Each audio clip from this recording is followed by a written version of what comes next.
Esse é o Mundo em Revolução e nós vamos falar agora sobre a situação na Ucrânia, hoje, dia 15 de abril de 2024, 8 horas da manhã aqui no Rio de Janeiro, 2 horas da tarde lá em Kiev, no momento que eu gravo esse vídeo, e a Ucrânia fez um grande ataque contra as posições aqui da 810ª Brigada russa, que está aqui em Sevastopol, né? Isso foi ontem, e hoje, de novo, teve mais um grande ataque com mísseis e drones contra a Crimeia. Algumas pessoas chegaram a falar que havia mísseis Storm Shadow em direção à ponte da Crimeia, mas a gente não tem a confirmação disso. A ponte chegou a ser fechada, mas vocês sabem, a ponte ela é fechada por qualquer coisa, já foi reaberta. O que a gente sabe é que alguma coisa foi atingida aqui em Berdiansk.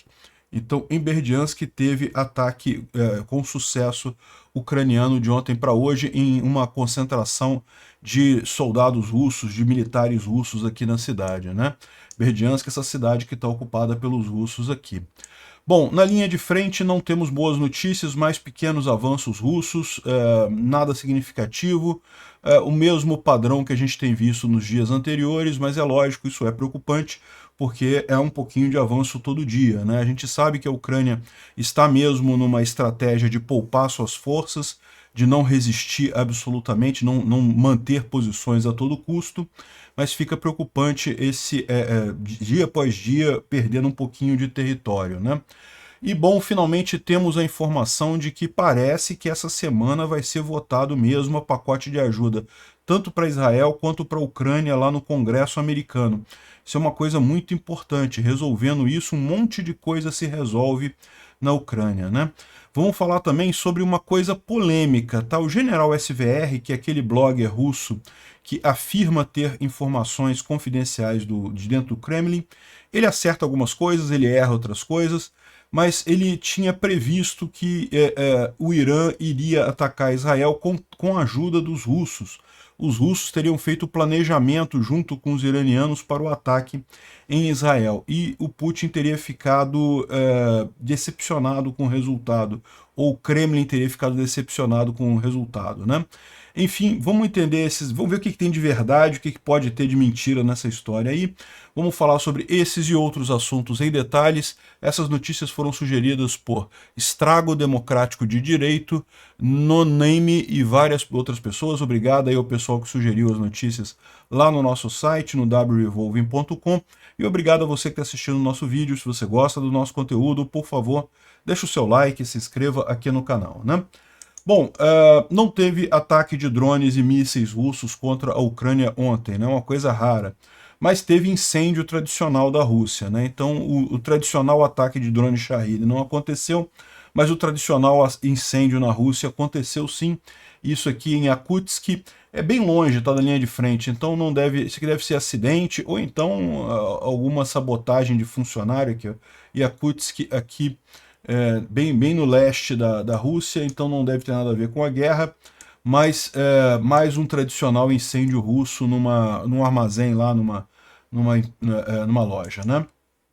Bom, ontem os ucranianos atingiram o local onde fica estacionada a 810ª Brigada Marine Russa, é ali em Cossack Bay, essa baía aqui, que é bem pertinho de Sevastopol. Tá vendo? Você tem Sevastopol. Aqui é essa baía de Sevastopol, aqui onde fica todo o complexo militar russo aqui na região. E aqui, ó, você tem uma outra baía aqui também na Crimeia, que é Cossack Bay, e teria sido aqui esse ataque. Na verdade, você tem uma série de baías aqui nessa região, né? É tudo na cidade de Sevastopol, mas elas têm nomes diferentes, e aqui, particularmente, é onde fica o quartel da 810ª Brigada Marine Russa, né? Então, houve um ataque aqui ontem e algumas coisas pegaram fogo, alguma coisa foi atingida aqui, a gente não sabe exatamente o que. Como vocês podem ver, existem depósitos de combustível aqui, então pode ser que não tenha sido nem a Brigada Marine em si atingida, tenha sido os depósitos de combustível. Enfim, alguma coisa foi atingida aqui ontem, né, nessa região. Tem aqui mais imagens do coisa. Mostra aqui uma série de prédios aqui, mas os prédios estão na frente, né? O incêndio está lá atrás, né? Aqui, ó, um incêndio muito grande ali em Kosaca Bay. E o que está causando esse incêndio não é sabido, pode ter sido um ataque, como a gente falou, na brigada militar russa, né, nos alojamentos ali, ou pode ser no depósito de combustível que tem ali próximo, né? Bom, agora, esse ataque aí foi ontem, tá? O ataque em Kosacha Bay foi ontem. Agora teve um ataque agora, hoje, dia 15, cedo, e aqui, ó, Crimeia sobre ameaça de mísseis, Sevastopol, Jankoy, Kerch, a ponte de Kerch, que é a ponte da Crimeia, foi fechada, e segundo dizem aqui algumas informações, né? Então, um monte de gente falando aqui, alerta de mísseis declarados e coisa e tal, né? A ponte foi fechada e um ou dois mísseis na direção da ponte da Crimeia, não sabemos o que foi, enfim, de acordo com informações preliminares, a ponte da Crimeia está sendo atacada por Storm Shadows. De novo, não sabemos se é isso, tá? O que a gente sabe é que teve Storm Shadow indo em direção à Crimeia. Aonde exatamente eles foram, a gente não sabe. Tá o pessoal russo aqui comentando no Telegram deles aqui, ó, que Henichesk, foguete passando em direção à Crimeia. Henichesk, para quem não sabe, é essa região aqui. E então, ou seja, os russos que estão aqui falaram que viram um foguete, né, um objeto passando aqui em direção à Crimeia, mas não sabem aonde especificamente. Pode ter ido para a ponte da Crimeia? Em tese pode, mas pode também ter feito a curva aqui e vindo para Berdiansk, pode também, tá? Pode ter sido isso que aconteceu. Porque a gente vai ver que no final dessa história toda, o que a gente sabe que teve foi um ataque em Berdiansk. Mas, de novo, pode ter passado aqui por Henichesk, feito essa volta aqui para desviar da defesa antiaérea. Isso não é nem algo assim tão excepcional, esses mísseis fazem isso o tempo todo, né? Fazem trajetos diferentes para desviar da defesa antiaérea do inimigo, né? Então aqui, ó, isso não é um avião, é um foguete. Eles tentaram derrubar isso, mas aparentemente não derrubaram, está muito alto hoje. E parece que agora existem lançamento de Neptunes a partir de Odessa. Neptunes é um míssil de fabricação ucraniana, é um míssil antinavio, então pode ter sido lançado também ao mesmo tempo, não sabemos o que aconteceu de fato. Isso aconteceu hoje pela manhã, tá? Ou seja, a gente está gravando esse vídeo, são 2 horas da tarde lá em Kiev, e isso aconteceu na parte da manhã lá na Ucrânia, né? O tráfego na Crimeia, na ponte da Crimeia, foi restaurado, ou seja, o risco na ponte da Crimeia não existe mais, né? O pessoal está brincando aqui que já tem o countdown, porque já disseram até a data que os ucranianos vão destruir a ponte da Crimeia, que vai ser em junho. Não sei, tá? Isso aqui é número que o pessoal inventou aqui, mas que em algum momento os ucranianos vão atingir a ponte da Crimeia, isso é notório, se sabe disso. Imagina-se que vai ser no primeiro semestre desse ano, mas é lógico, ninguém sabe a data exata desse ataque ucraniano, né? E não será um ataque com Storm Shadow, tá? O Storm Shadow ele tem capacidade para destruir pontes e coisa e tal, mas a ponte da Crimeia é uma ponte muito reforçada, né? Porque essa área da Crimeia é uma área de terremotos, então é preciso um nível muito alto de explosivos para conseguir derrubar a ponte da Crimeia. Não sabemos como é que vai ser esse ataque, mas certamente vai acontecer em algum momento. Pode ser com Storm Shadow, pode ser com vários Storm Shadow. Um só não dá conta, mas vários pode dar, né? Ainda não foi hoje, mas vai acontecer em algum momento, vai ser certamente no momento mais sensível para a Rússia, né? Porque os ucranianos sabem que você destruir a ponte da Crimeia, rapidamente a Rússia vai buscar uma rota de apoio, vai fazer alguma coisa para restaurar o suprimento na Crimeia. Então eles querem sincronizar a destruição da ponte da Crimeia no momento que a Ucrânia for fazer alguma atividade, algum avanço, alguma coisa mais consistente, né, para aproveitar justamente o ponto em que a Rússia ainda não conseguiu ajeitar uma alternativa para a ponte para fazer o abastecimento ali da Crimeia, né? Lembrando que já está muito prejudicado o abastecimento pela ponte da Crimeia, tá? Os russos, desde aquele primeiro ataque que foi feito lá atrás, a parte de trens da ponte só suporta carga baixa. Então, os russos não têm usado para transporte de trens muito pesados, para equipamento muito pesado. Os trens têm circulado com menos carga na Crimeia desde então. Eles nunca conseguiram consertar 100% a ponte da Crimeia.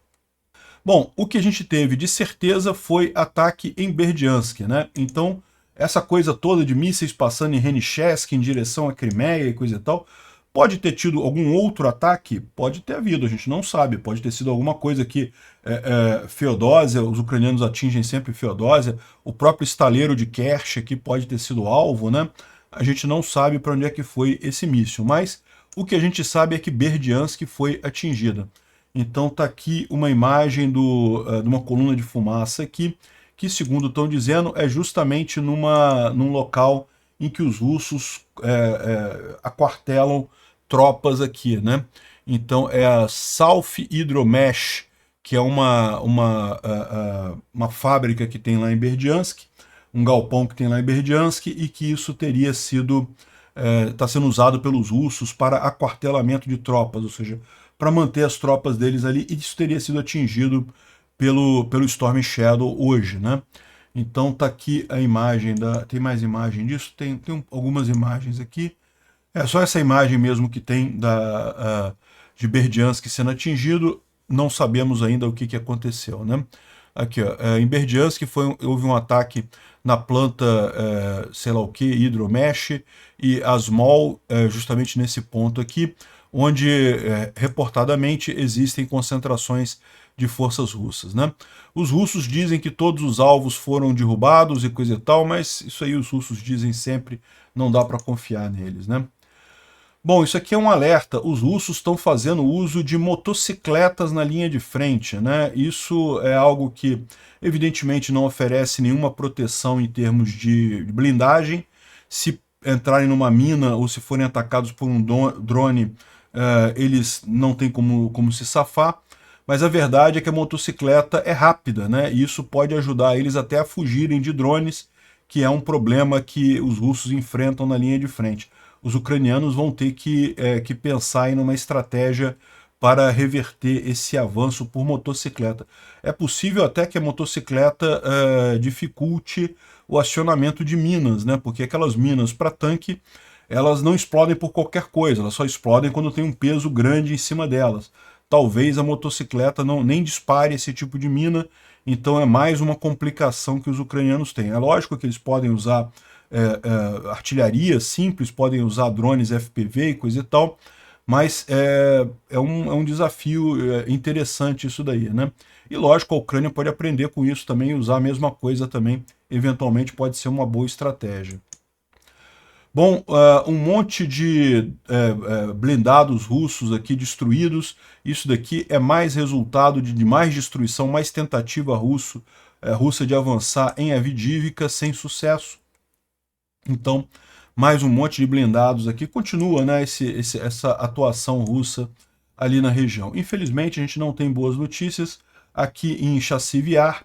A gente já tinha mencionado ontem que Bordanivka e Ivanivsk praticamente já foram totalmente perdidas e os russos continuam avançando aqui em direção a Chassivyar.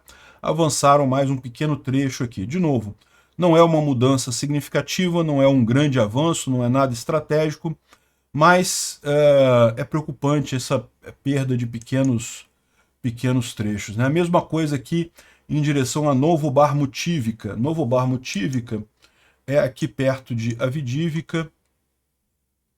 Avdiivka está aqui, Novobarmutivka é aqui, ó.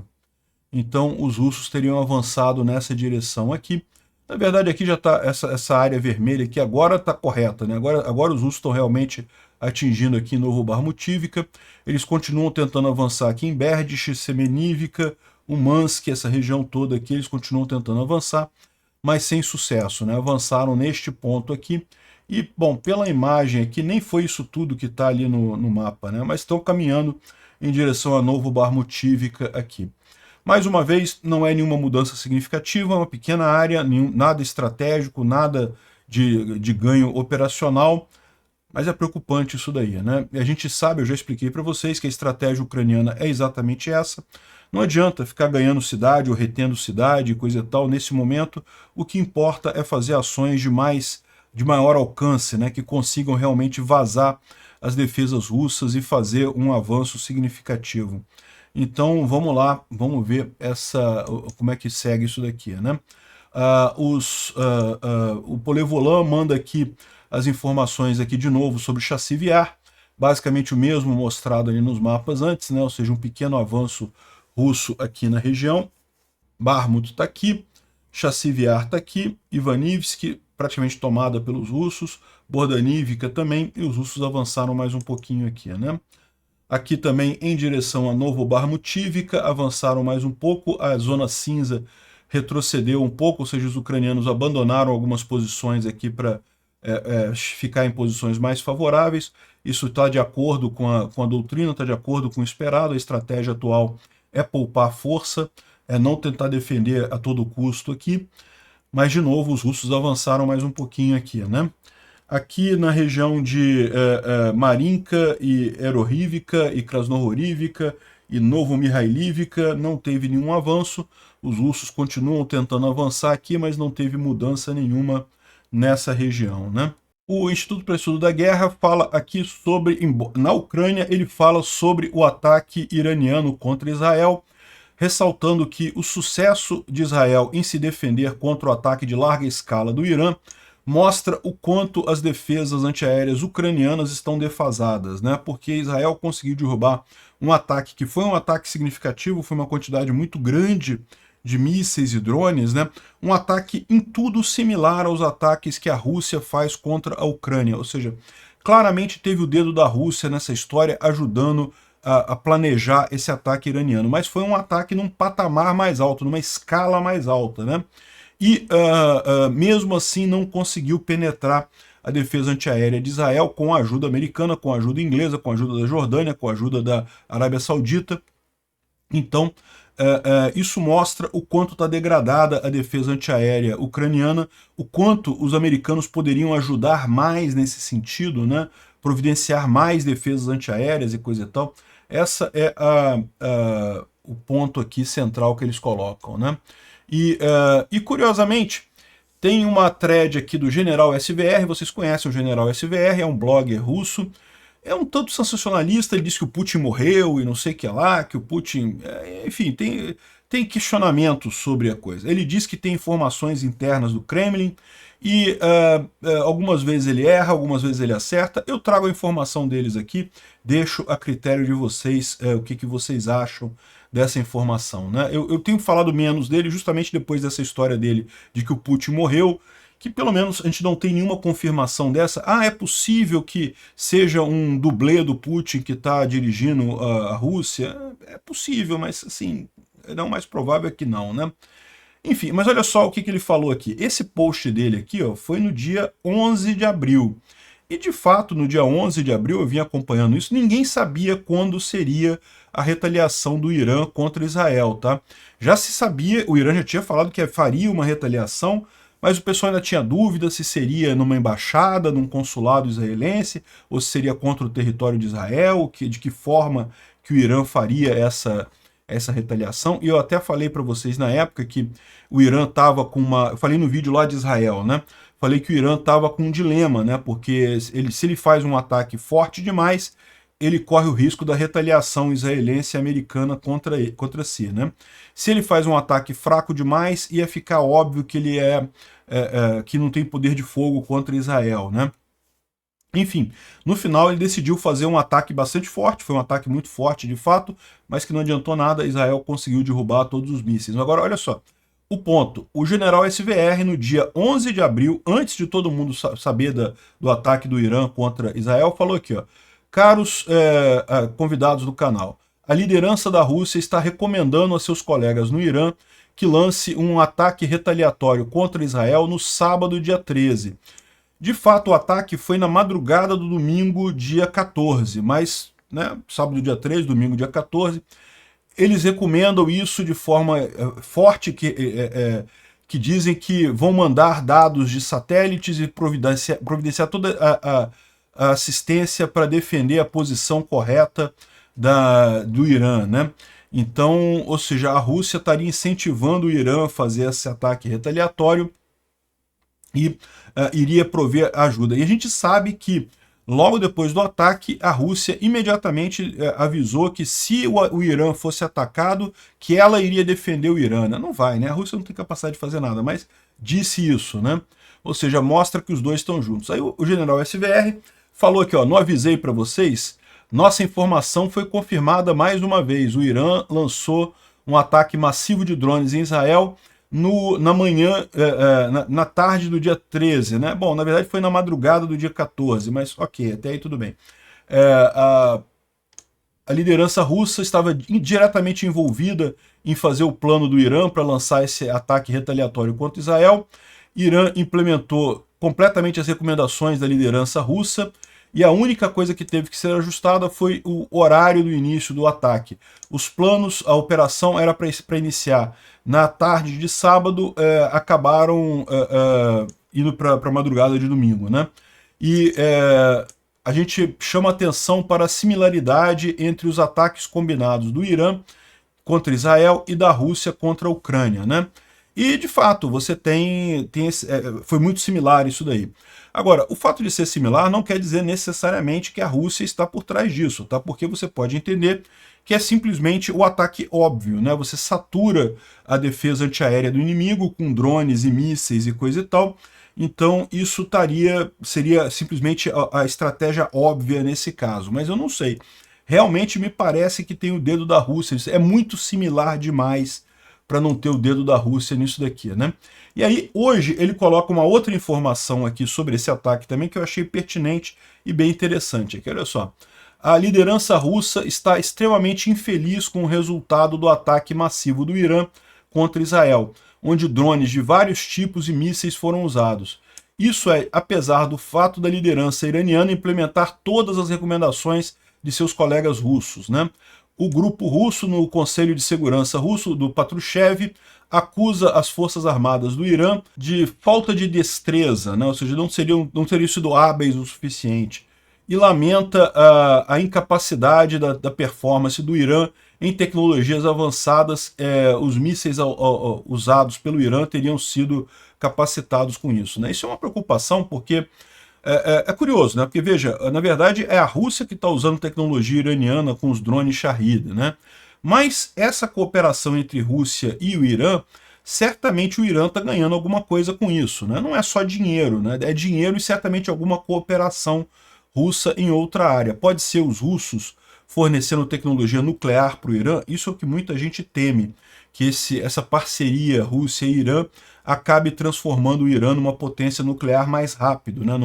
num país com armas nucleares mais rápido. Mas pode ser outras coisas mais singelas, como tecnologia de mísseis e coisa e tal. Sem dúvida alguma, os russos têm mais tecnologia que os iranianos e podem estar ajudando eles nisso daí, né? O plano era causar danos sérios a instalações militares, infraestrutura e prédios do governo em Israel.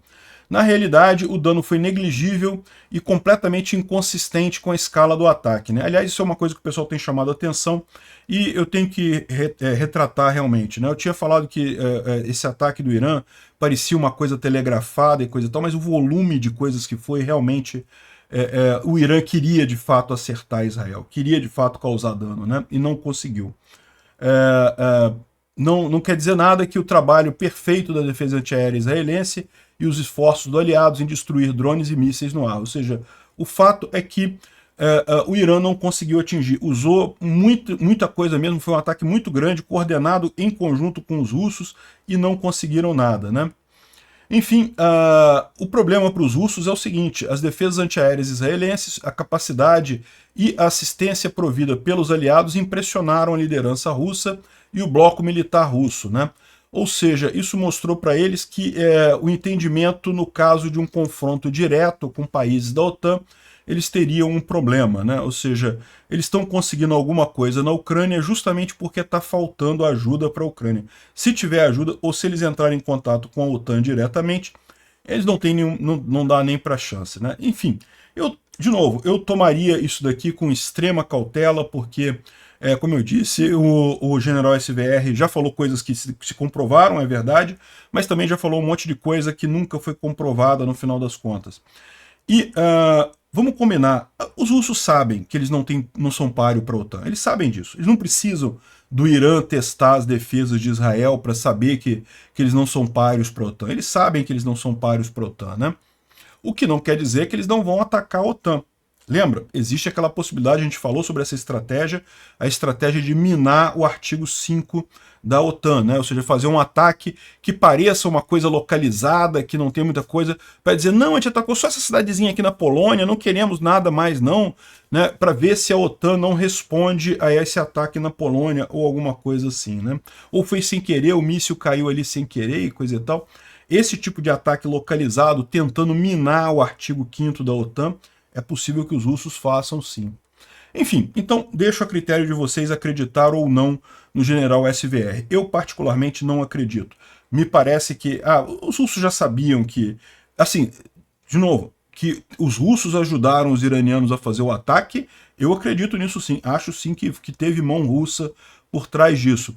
Agora, que os russos planejavam destruir as defesas antiaéreas israelenses ou provar que tinham como vazar o escudo da OTAN, o escudo antiaéreo da OTAN, os russos já sabiam que não tinham essa capacidade, né? Não é possível que eles sejam tão idiotas assim, né? Bom, os ucranianos estão avisando que os russos, mais uma vez, estão preparando uma false flag na usina de Zaporizhia, né? É triste isso daí, muito preocupante. As tropas do serviço secreto ucraniano estão fazendo uma ação no Sudão. Você pode falar, poxa, mas no Sudão, por que isso, né? É porque os russos estão lá no Sudão. Tem um monte de tropas russas por lá, e os ucranianos com isso conseguem um monte de informações, um monte de coisas. E a unidade Timur, que é parte do serviço secreto ucraniano, conduz informações de disrupção lá no Sudão, justamente para pegar informações estratégicas, fazer sabotagem, impactar a logística inimiga e as estruturas de comando. Ou seja, a ideia é justamente sabotar os russos onde quer que eles estejam, né? Mais uma notícia ruim para os russos, a Sérvia está preparando para sair da aviação russa, né? Vai deixar de comprar aviões russos e vai comprar uma dúzia de jatos Rafale franceses. E, enfim, a Sérvia ainda é uma aliada muito forte da Rússia ali na Europa, mas começa a se distanciar, né?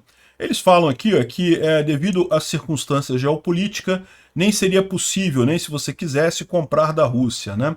Mas a verdade é que muita gente não está comprando da Rússia justamente porque está vendo que é uma porcaria o material militar russo, né?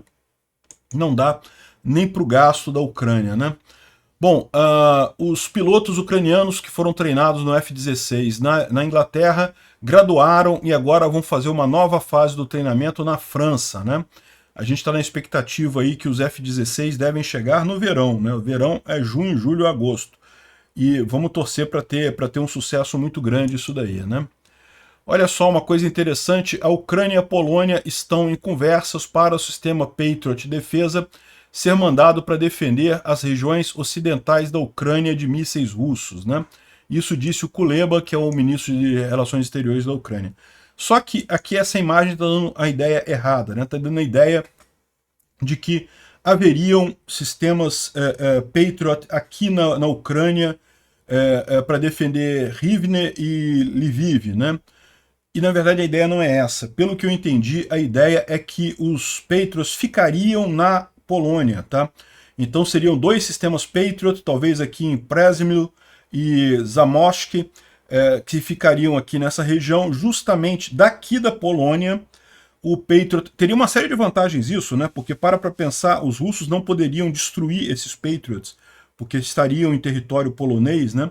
Mas vocês sabem, o Patriot ele tem uma área grande de atuação, ele tem um alcance muito grande. Então a ideia é que os Patriots ficariam na Polônia, seriam Patriots colocados na Polônia, mas que defenderiam toda essa área aqui da Ucrânia, principalmente Rivne, Lviv, Uzhgorod, que são cidades grandes aqui ucranianas que ficam próximas do oeste da Ucrânia aqui.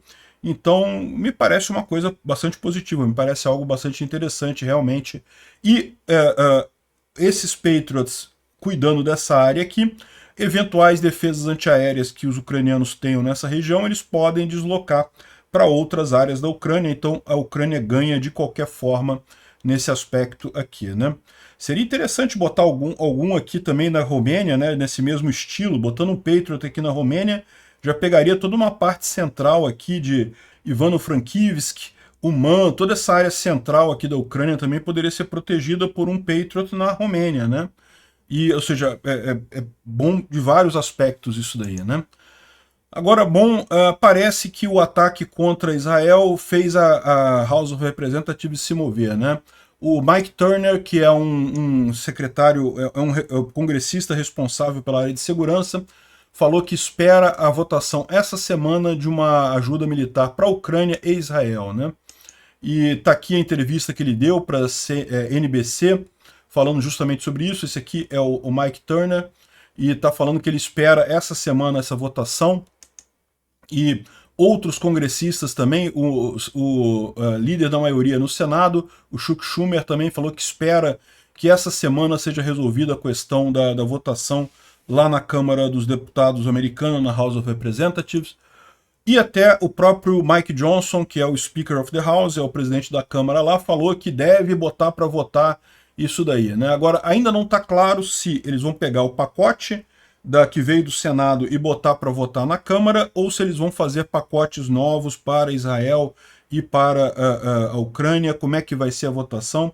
Aí vamos ver como é que vai ser isso daí essa semana. Eu acho que o mais rápido seria pegar o pacote que já foi aprovado no Senado e aprovar na Câmara, é a melhor alternativa, né?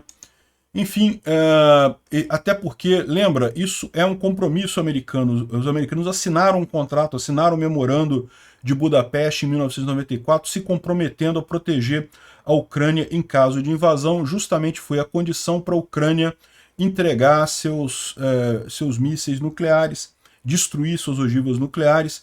E se os Estados Unidos não cumprem esse acordo agora, vai ficar sem moral para fazer qualquer acordo de não proliferação nuclear muito em breve, né? O pessoal falando, mas isso vai custar caro para os Estados Unidos, o dinheiro dos contribuintes americanos indo para a Ucrânia e coisa e tal, que não pode, né? Olha só, na verdade o problema é o seguinte, o problema é que vai custar muito mais caro amanhã em defesa americana se a Rússia for vitoriosa nessa guerra, e mesmo que não for, só pelo fato dos Estados Unidos não cumprir um acordo que se comprometeu lá em 94 na questão de armas nucleares, vai incentivar um monte de país aí a ter armas nucleares, e com isso a estratégia de defesa americana vai ficar muito mais difícil. Então, o mais barato é ajudar a Ucrânia, né? O contribuinte americano, em última análise, por mais que eu discorde dessa visão de que o cidadão é responsável pelo que o Estado faz, mas a verdade é essa, né? O Estado americano assinou esse acordo e não cumprir esse acordo agora seria muito pior no final das contas. Vamos aguardar. Como está dizendo o pessoal aqui, rumores muito fortes em Washington de que a ajuda vai sair para votação essa semana. Enfim, vamos ver como é que vai ser isso, né? E bom, para não deixar de falar mal do Lula, o apoio ao Lula e a China tem um problema para a estratégia de defesa do Brasil, tá? O Lula não apenas é um idiota, bêbado, corrupto, que não sei por que ele está fazendo na presidência do Brasil, mas ele está piorando a situação em outros aspectos também. Por quê? Porque o Brasil está cada vez mais se alinhando a Irã e Rússia, e pouco custa. Eu não acredito que cheguem a fazer sanções econômicas contra o Brasil, mas uma coisa que eles podem fazer é simplesmente se recusar a vender equipamento militar para o Brasil. E aí o Brasil vai estar numa situação terrível. Por quê? Porque tem um monte de equipamento no padrão da OTAN, no padrão americano, e aí não vai ter direito a peças de reposição, não vai ter direito a atualizações, não vai ter direito a um monte de coisa. O Lula pode estar literalmente sucateando o exército brasileiro com essa opção por apoiar o Irã, por apoiar a Rússia. E o pior, ele pode estar fazendo isso de propósito, né? Esse é o grande problema. Obrigado por assistir o vídeo até o final. Se gostou do conteúdo, não esqueça de deixar o seu like, isso ajuda o canal a crescer e a chegar para mais gente. Se não gostou, deixe o dislike e explique nos comentários como podemos melhorar. Comente também sugestões de temas que podemos trazer por aqui. Comentários insultuosos ou defendendo ditaduras e criminosos de guerra serão sumariamente bloqueados. Agradeço a compreensão. Se ainda não é inscrito no canal, considere se inscrever clicando no botão inscrever-se abaixo e marcando a campainha para todos os avisos. Se quiser ajudar o canal, veja no nosso site como você pode fazer isso.